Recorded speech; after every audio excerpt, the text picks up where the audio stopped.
20대 때 얘기하려면 나는 한 편으로 끝날 수 없어. 뭐 피부 관리, 건강 대처, 연애관, 뭐 결혼, 진로, 인간관계, 사회생활, 자기개발. 시리즈로 하고 싶다. 부질이 없는 걸 너무 깨달은 거야. 버스 사람들이 날 알았어. 정말 10년 뒤, 20년 뒤 나이 들수록 느끼는 가장 좋은 습관은 이거를 20대 때부터 챙겼으면 얼마나 좋았을까라고 생각을 하는 것 중에 하나가 안녕하세요, 이솔입니다. 와, 2025년에 처음으로 영상을 지금 찍고 있어요. 뭔가 감회가 색다르다겠죠? 아닌가요? 제가 호주 이제 멜번 다녀오고 나서 우리 구독자 애칭이 정해졌잖아요. 바로 뭐다? 솔빵! 너무 좋잖아, 나. 내가 애칭이 생기다니. 막 의미까지 달아가지고 해주시는데 너무 감사한 거 있죠. 그리고 뭔가 솔방울이 이렇게 가운데에 심지가 이렇게 있고 그 주변으로 이렇게 모여있잖아, 모양이. 그런 거를 막 표현해주신 분이 있는데 기분이 너무 좋은 거예요. 그 글만 딱 보는데도 사람이 되게 온기가 느껴진다 해야 될까? 그래서 저희 구독자 애칭은 방울이들이 되었습니다. 그래서 앞으로 방울이들과 함께 유익하고 재밌고 위로가 되는 그런 유튜브 채널이 되기 위해서 열심히 할게요, 여러분. 감사합니다. 작년에 제가 유튜브를 시작했잖아요. 방울이들이 어떤 친구들이 많은지도 보고 댓글도 하나하나 다 보고 이러는 시간을 좀 가졌거든요. 우리 방울이들이 생각보다 20대가 많은 거예요. 너무 까마득하지만 언니로서 해주고 싶은 말들이 막 너무 많은 거죠. 2025년에 처음 찍는 영상은 우리가 좀 20대 때 알았다면 좋았을 것들에 대해서 찍어보게 되었습니다. 저는 20대가 이렇게 표현하는 게 맞는지 모르겠어. 항상 뭔가 피투성이 같은 그런 느낌처럼 되게 치열하게 살았던 것 같아서 한마디로 표현하자면 늘 얘기하는 건데 경주마처럼 살았어요. 진짜 저는 좀 그렇게 목표지향적으로 살았던 것 같아요. 저는 좀 제가 NT제잖아요, 여러분. 저는 N이에요, N. 그래서 항상 친구들이 말하면 너무 이상 저 끝에 가 있다고 얘기를 하는데 저는 이제 20대 딱 들어갔을 때도 내 목표 그 당시가 이제 20살 때 우리 몇 살이야? 몇 년도야? 2016년. 06년도. 어? 2006년? 20살 때 06? 맞네, 난 왜 2016년이라고 하고 왔는지. 제가 이래요, 진짜. 2006년이잖아요. 대학생활에 대한 로망을 갖고 이제 20대를 맞이를 했는데 20살 딱 되자마자 저희 이제 집이 좀 어려워진 거예요. 그러다 보니까 목표들이 막 생기기 시작한 거야. 그냥 막연하게 얼마의 월급을 받으면서 직장 생활을 해야지, 공부를 해야지, 이런 연애를 해야지 충족돼야 되는 것들 있잖아요. 그런 것들에 대한 이제 목표를 세우고 엄청 열심히 달리기 시작했죠. 근데 저는 그때 제 목표가 1억이었어요. 20대 때 무조건 1억을 찍어야지. 그냥 막연한 거야. 우리 꿈의 숫자 항상 이렇게 해놓잖아. 그렇게 좀 결핍이 20대 초반에 딱 생기기 시작하면서 그것들 이제 내 스스로 내 힘으로 채워야겠다라는 생각이 강해지면서 목표의식과 이런 게 빠바바박 그때 많이 생긴 것 같아. 그래서 뭘 제일 열심히 하셨나요? 일이죠. 저는 그 중에서 영업을 오래 했는데 그게 인센티브가 있었기 때문에 나는 그게 가능했던 거지. 그래서 저는 결국 27, 8에 찍었던 것 같아. 원천징수로. 근데 되게 뿌듯해가지고 갑옷처럼. 그걸 지키기 위해서 또 엄청난 노력을 해야 되잖아. 그때 몸이 망가졌지. 결국에는 뭔가 하나 얻는 게 있으면 잃는 게 있는 거야. 이게 진짜 진리야, 진리. 한 5시에 일어나. 근데 그때 또 어리니까 막 이쁘게 하고 가고 싶은 거야. 막 렌즈, 서클렌즈 끼고 머리 맨날 고데기 하는 거야. 맨날 고데기 하고 이쁘게 차려입고 우리 집이 이제 출발지거든, 거의. 그럼 자리가 항상 많아. 자. 종합운동장까지 자면서 가. 한 1시간 넘게. 종합운동장에서 내려가지고 이제 또 갈아타고 삼성동 가고 이런 식으로 해서 그 생활을 거의 한 5년 정도 한 것 같아요. 그러면 9시, 10시에 맥도날드 시켜 먹고 게임 좀 하다가 그게 또 내 힐링인 거야. 전 좀 막 술 먹고 이런 건 안 했으니까. 그러니까 오죽 그거를 오래 했으면 버스 사람들이 날 알았어. 그래가지고 내가 가끔 못 내리잖아? 그럼 날 깨우셔. 내리라고. 그렇게 해서 막 내리고 막 이랬었어요. 나는 일을 할 때 밥을 잘 안 먹었어. 뭔가를 집중하면 되게 오래 집중해야 되는 스타일이어가지고 밥을 먹느라 맥이 딱 끊기면 일이 안 되는 거야. 그래서 점심시간에는 오후에 해야 될 일들을 좀 준비하는 시간? 약간 이렇게 생각해서 항상 그때도 일을 했던 것 같아. 저 하루에 맨날 한 끼만 먹고 그걸 자랑처럼 여기고 맨날 커피 들고 다니고 커피밖에 안 먹었어. 이게 내 입버릇이었어. 그럼 지금 생각해보면 진짜 미련하고 바보 같은 짓이지. 절대 그러시면 안 돼요, 여러분. 이제 30대가 돼서 너무 그렇게 달리다 보니까 목표는 원하는 만큼 좀 이루긴 했는데 제가 아팠잖아요. 그러니까 이게 부질이 없는 걸 너무 깨달은 거야. 그래서 이제 20대 친구들한테 만나면 일단 그런 잔소리를 많이 하게 되는 것 같아. 나를 돌보면서 해라. 정신적인 것도 그렇고 내 신체를 돌보는 것도 마찬가지고 건강도 마찬가지고 나를 알아가는 것도 나를 돌보는 거라고 저는 생각을 하거든요. 그 회사에서 내가 진짜 맞는 직무를 하고 있는지, 내가 즐기고 있는지, 내 취향이 맞는지, 내가 20-30년 할 수 있겠는지 막 이런 걸 알아가는 것도 내 인생을 설계하는 것 중에 되게 큰 기둥이 되어준다고 생각을 해요. 진로에 대한 고민을 여러분들 또 많이 저한테 주셨어요. 어떤 걸 선택해 봐. 이런 얘기를 할 수는 없겠고 정말 많이 들어본 얘기일 수도 있지만 20대는 정말 경험을 많이 해야 돼요, 일단. 근데 그 경험을 왜 많이 하는지가 중요해. 내가 어떤 걸 잘하고 어떤 걸 좋아하고 어떤 거는 좀 소질이 없고 이런 것들을 알아가야 돼요. 그래서 제 동생한테 항상 딱 심플해. 이걸 찾아. 너가 남들보다 평균보다 조금 더 잘하는 거를 찾고 남들보다 조금 더 좋아한다. 약간 덕질한다. 이런 느낌처럼 좀 더 좋아하는 분야가 있을 거야. 그 분야의 교집합을 찾아서 그걸 직업화를 해라. 저는 어릴 때부터 말하는 걸 남들보다 조금 더 잘했어요. 월등히 잘한 건 아니에요. 조금 더 잘했을 뿐이에요. 그래서 앞에 나가서 막 웅변대회하고 시방송 대회하고 초등학교 때 그거랑 지금 제가 좋아하는 거 저는 막 사진 찍고 약간 카메라 앞에서 누군가랑 이렇게 소통하고 얘기하고 사람이랑 이렇게 대면하는 일들을 좋아했어요. 그래서 생각해보면 20대 때 나도 모르게 그런 직업 선택한 거야. 비서실에서 일을 했었고 영업을 하면서 사람들을 만나러 다니는 일들을 하기 시작했던 거예요. 상대적으로 내가 더 잘하나? 아닌가? 나는 이런 게 더 좀 나한테는 좋은가? 아닌가? 이거를 계속 이제 옆에 사람들 보면서 이제 찾아가는 것도 되게 중요해. 내가 나를 알아가면서 사람이 매력적으로 되는 것도 당연히 있겠지만 그게 분명히 저는 진로랑 아주 크게 연관이 있다고 봐요. 잘하는 거 그리고 내가 좋아하는 거를 찾아야 그 교집합을 가지고 20-30년을 우리가 살아갈 수 있다. 하지만 20대는 그걸 결정하지 말아라. 30대부터 결정해서 그거를 발전시켜 나가면 40대에도 충분히 체력이 있고 정말 인프라가 잘 갖춰질 나이이기 때문에 40대, 50대에 진짜 멋있게 내 직업을 갖고 발전시켜 갈 수 있는 그 밑거름이 된다. 그러니까 20대는 무조건 많이 경험을 하세요, 여러분. 그게 너무 중요합니다. 그래서 경험이 중요합니다. 그래서 20대 때부터 내가 되게 나를 잘 알면서 잘 가꾸면서 살았으면 30대는 얼마나 수월하게 이 삶을 더 갖고 갈 수 있었을까? 20대 때 이걸 좀 챙겼더라면 30대 때 얼마나 이 돈을 아낄 수 있었을까? 앞에서는 일 얘기를 했지만 여러분들 진짜 궁금한 거는 관리라든지 막 이런 거 20대 때 하는 거는 어떻게 생각하세요? 이런 질문들도 진짜 많이 온 거예요. 오히려 20대 친구들은 이미 피부가 그렇게 나쁘지는 않잖아. 그러다 보니까 아직 남아있는 나의 젖살 막 쫙 당기고 싶고 막 이렇게 다이어트 막 심하게 막 하고 싶고 뭔가 시술을 되게 많이 하거든요. 이미 20대 때는 회복력이 정말 좋기 때문에 자극을 주고 막 경락받고 막 이런 거 있잖아요. 이건 오히려 피부를 좀 더 노화로 빠르게 가는 것 같은 느낌이 더 들어요. 그래서 피부의 재생력을 그대로 활용을 조금 하면서 그냥 어느 정도의 조금 그 라인 관리라든지 붓기 관리라든지 이런 것만 해줘도 되게 예쁠 나이거든요. 그러면 어떤 걸 추천하세요? 라고 하면은 일단 1번 가장 중요하게 할 수 있고 정말 10년 뒤, 20년 뒤 나이 들수록 느끼는 가장 좋은 습관은 무조건 자외선 차단제 바르는 거예요.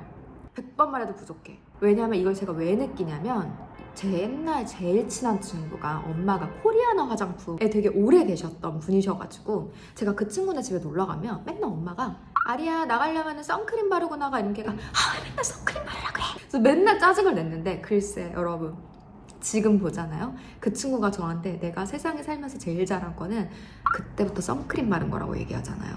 진짜 다른 건 몰라도 모공의 크기 자체가 달라. 아예 자외선 너무 많이 쬐면은 진짜 모공도 이렇게 넓어지고 하는 것 같아요. 그래서 저는 자외선 차단제가 피부가 진짜 젊게 유지하는 제일 저렴하면서도 가장 중요한 습관이라고 생각을 하고 그럼 피부 관리 어떻게 해? 라고 물어보는 친구들이 있는데 그럴 때는 저는 막 레이저라든지 뭐 꾸준히 뭐 토닝 같은 거 끊어서 하지 말고 차라리 정말 나한테 잘 맞는 내가 오래 쓸 수 있는 수분력 그리고 재생력 이게 좋은 크림 같은 거를 하나 아주 꾸준하게 계속 발라주는 이런 습관을 들이는 게 더 중요하다고 봐요.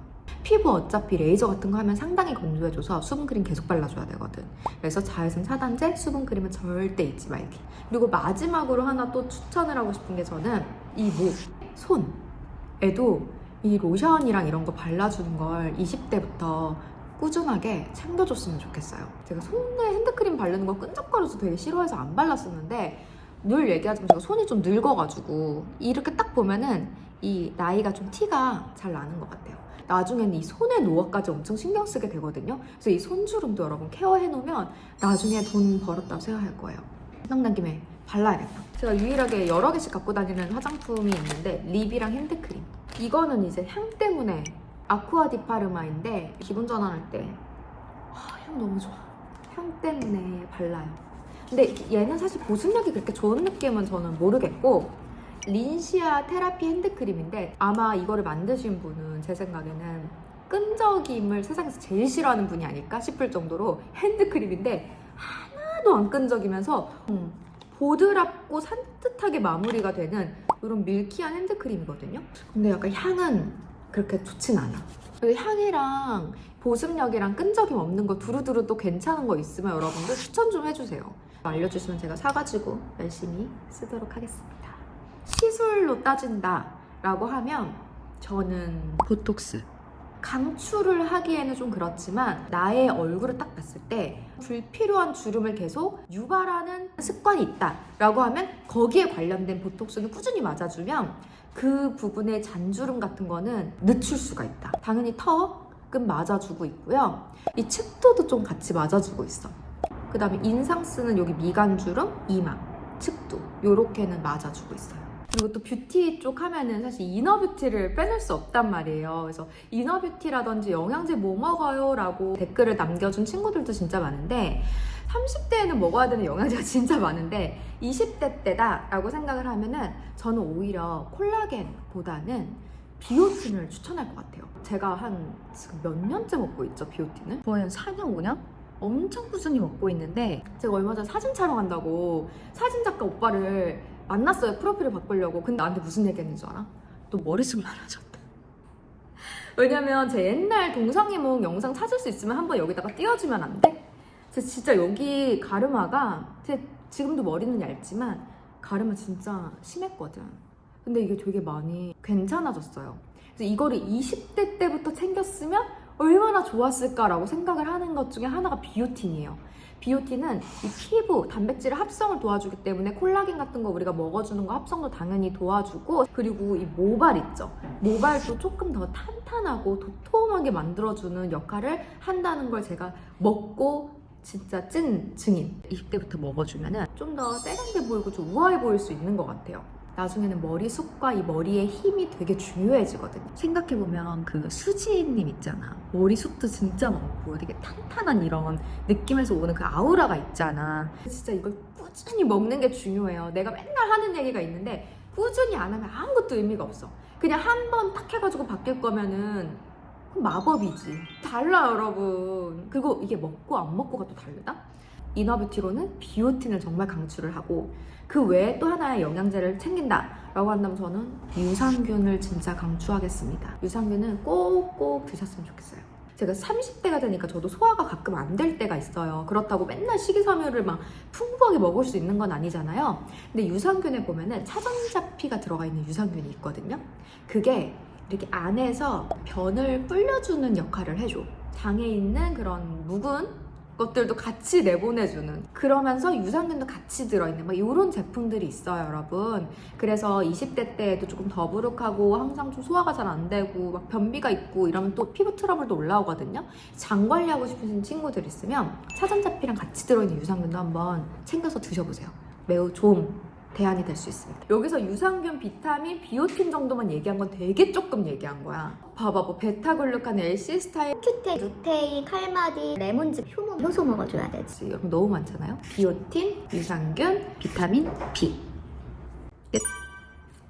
그리고 이제 마지막으로 진짜 엄청 많은 이제 질문이 온 것 중에 하나가 막 연애 얘기, 결혼 얘기, 어떤 사람 만나야 돼요? 그리고 왜 성광 씨랑 결혼했어요? 막 이런 질문을 너무너무 많이 왔어요. 어떤 사람을 만나야 되냐고 저한테 이렇게 물어보는데 저 진짜 제 주변 후배들한테도 그렇고 제가 항상 얘기하는 거 몇 가지가 있어요. 뭐냐면 1번, 무조건 사랑하는 사람이랑 결혼해야 된다. 이 얘기를 제가 많이 하거든요. 너 지금은 그 사람이 되게 멋있고 잘생기고 막 키도 크고 옷도 잘 입어. 근데 그 사람이랑 결혼해가지고 60살, 70살 됐어. 그때 돼가지고 갑자기 아파서 내가 막 병수발 해야 돼. 그게 결혼이야. 그건 사랑으로만 할 수 있는 일이야. 라고 제가 항상 얘기해요. 1번은 무조건 사랑이 있어야 돼요. 그래야 그 사람과 평생 갈 수 있는 거예요. 두 번째 뭐예요? 라고 물어보면 저는 선해야 된다. 착한 거랑 다른 거예요. 좀 극단적으로 표현하면 바보 같은 것도 착하다고 표현을 하잖아요. 근데 선한 사람한테 바보 같다고 표현하지 않거든. 선한 사람은 그냥 마음이 선한 사람이야. 쓰레기를 바닥에 못 버리고 동물들을 함부로 대할 수 없고 약자한테 막하지 않고 그리고 욕을 입에 담지 않고 이런 선한 사람 있잖아요. 그런 사람이랑 만나야 된다. 세 번째, 계산적인 사람 만나지 말아라. 제 남편의 진짜 장점이자 단점. 제가 진짜 많이 얘기하는 게 선해서 너무 좋다라고도 말하지만 또 하나가 계산적이지 않은 사람이라 너무 좋다고 얘기를 하거든요. 근데 사실 그건 어떻게 보면 살다 보면 약간의 단점이 될 수도 있어. 왜냐면 사람이 좀 요령도 피우고 뭔가 좀 사회생활 하면서 막 이렇게도 해야 되는데 우리 오빠는 진짜 선하고 계산이 잘 없어. 근데 저는 단점보다 장점이 훨씬 많은 성격이라고 생각해요. 자, 나 얼마 모았고 너 얼마 모았고 이런 것부터 다 막 이렇게 계산하는 거 있잖아요. 근데 그게 결혼할 때 당연히 해야 되는 부분은 맞거든요. 근데 이게 평생 간다고 생각해봐. 정말 피곤하거든. 내가 오늘 설거지 했으니까 너가 청소해. 이런 거 없거든요. 시간 있는 사람 그냥 하는 거야. 사랑하는 사람을 위해서. 머리 막 굴리고 계산적인 사람? 저는 피곤하다고 좀 생각하는 편이라 저는 아닌 것 같다 라고 항상 주변에 또 얘기를 하고 마지막으로 예측 가능한 사람을 만나라. 남자친구 연락이 안 되는데 지금 뭐 하고 있지? 라고 딱 생각이 드는 사람을 저는 싫어해요. 예측 가능하다라는 거는 그 사람한테 충분히 나에 대해서 알려주는 친절함이 있고 그리고 그 사람한테 충분히 내가 신뢰를 주었다. 남편은 지금 연락 안 되네? 아, 병원에 있을 거야. 아, 지금 뭐 어디 녹화하고 있을 거야. 대학원에 있을 거야. 그리고 그 예측이 맞는 사람. 나를 막 속이거나 아니면 갑자기 돌발 행동한다거나 같이 살아가는 데 있어서는 좀 비추하는 성격 중에 하나다. 그래서 예측 가능한 사람이 되게 중요하다라고 이렇게 생각합니다. 결혼을 사실 추천해요? 이런 질문도 많았거든요. 저는 추천합니다. 너무너무 추천을 해요. 되게 소중한 게 있어. 진짜. 사람들이 아는 것보다 내 입으로 이런 말 하기 그렇죠. 사랑꾼이거든요, 저는. 그래서 아이폰에 보면은 남편 얼굴 누르면 남편 사진만 이렇게 뜨는 거 알지? 그거 오늘 하루 종일 1시간 동안 봤거든. 남편이 강아지 안고 있는 게 또 너무 사랑스러워가지고 그것도 스토리에 막 올리고 싶었는데 참아야지. 남편이 부끄러워하거든요. 그런 거 올리면. 그런 거 올리지 말라고 저한테 그래가지고 그래서 제가 안 하는 거지. 진짜 행복한 거 맞냐 막 이러는데 저희는 진짜 맨날 붙어 있습니다. 잘 이제 얘기를 했는지 모르겠지만 그래도 이제 20대 방울이 친구들 그리고 저랑 같이 삶을 이렇게 만들어가면서 살아가고 있는 우리 방울이 친구들한테 도움이 되는 영상이었으면 좋겠고요. 제가 되게 많이 머리에 남는 에피소드가 하나 있어서 그거 얘기해주고 싶어가지고 마무리에 그 얘기를 하려고 하는데 비가 내리는 강남역에서 제가 되게 큰 상실을 겪고 엄청 많이 울면서 눈앞에 보이는 택시를 탁 잡아 타고 집에 가는 길이었어요. 택시기사님이 왜 우냐고 물어보시는 거예요. 제가 그때 사람한테 상처를 엄청 많이 받은 날이었거든요. 그 얘기를 막 하면서 엄청 울었더니 아이고 내 딸 같아서 그러는데 부모님이 보시면 얼마나 속상하겠어. 웃어야지. 눈물 다 흘릴 거 다 흘리고 집에 가서는 웃으면서 들어가라고 막 이런 얘기를 해주셨는데 그때 그 장면이 아직도 생각이 나거든요. 그래서 제가 항상 인생에서 가장 중요한 결정을 하게 될 때 그리고 가장 힘들 때 어떤 생각을 하냐면 우리 부모님이 보시면 얼마나 속상해 하실까. 우리 엄마가 항상 좀 기뻐할 수 있게 아빠가 좀 기뻐할 수 있게 내가 행복해져야지 이런 생각으로 저를 좀 돌보면서 살고 있거든요, 저는. 그래서 여러분들도 막 힘든 일이 있거나 막 이럴 때는 그 힘든 일이 나를 막 잡아먹지 않도록 내가 행복해져야 된다는 생각을 부모님들의 입장에서 생각해 보면서 항상 내 삶을 잘 가꿔가고 그랬으면 좋겠습니다, 여러분. 지나고 보면 다들 그럴 거예요. 돌아가고 싶거든요, 20대로. 그만큼 20대는 진짜 찬란하고 너무나 아름다운 시기이니까 지금을 충분히 즐기고 본인을 믿고 되게 담대하게 상황에서 잘 이겨내면서 그렇게 지내갔으면 좋겠습니다, 앞으로. 그럼 저는 다음 영상에서 다시 만날게요. 안녕.